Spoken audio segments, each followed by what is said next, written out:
ರಾಜಕೀಯೇತರ ಚಳುವಳಿ. ಇದು ಕರ್ನಾಟಕದ ಹಿತವನ್ನ ಕಾಪಾಡಲಿಕ್ಕೆ, ಕನ್ನಡಿಗರ ಹಿತವನ್ನ ಕಾಪಾಡಲಿಕ್ಕೆ ಮಾಡ್ತಕ್ಕಂಥ ಚಳುವಳಿ. ಯಾಕಂದ್ರೆ ಕೇಂದ್ರ ಸರ್ಕಾರ ನಮಗೆ ತೆರಿಗೆ ಹಂಚಿಕೆಯಲ್ಲಿ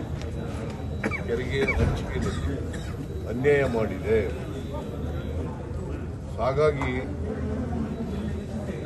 ಕಳೆದ 5-6 ವರ್ಷಗಳಲ್ಲಿ ಕರ್ನಾಟಕ 1,87,000 ಕೋಟಿ ರೂಪಾಯಿಗಳನ್ನು, ಸುಮಾರು 1,87,000 ಕೋಟಿ ರೂಪಾಯಿಗಳನ್ನು ಕರ್ನಾಟಕಕ್ಕೆ ನ್ಯಾಯಯುತವಾಗಿ ಬರಬೇಕಾಗಿದ್ದನ್ನು ನಾವು ಕಳ್ಕೊಂಡಿದ್ದೇವೆ.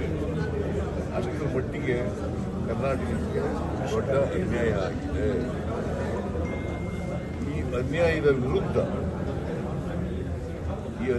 ವಿರುದ್ಧ ಈ ಪ್ರತಿಭಟನೆಯನ್ನು ಮಾಡ್ತಾರೆ.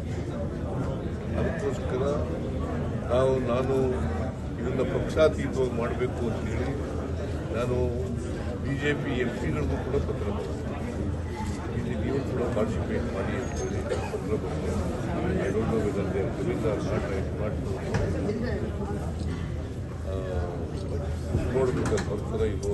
ನೀವು ಮಾಡಬಾರ್ದು ಅಂತ ಅವ್ರು ಬೆಂಗಳೂರಲ್ಲಿ ಪ್ರೊಟೆಸ್ಟ್ ಮಾಡ್ತಾರೆ. ಪ್ರೊಟೆಸ್ಟ್ ಇದಕ್ಕೋಸ್ಕರ ಮಾಡ್ತಾ ಇಲ್ಲ ಅಂತ ಕಾಣಿಸುತ್ತೆ. ಬೇರೆ ವಿಚಾರಗಳಿಗೆ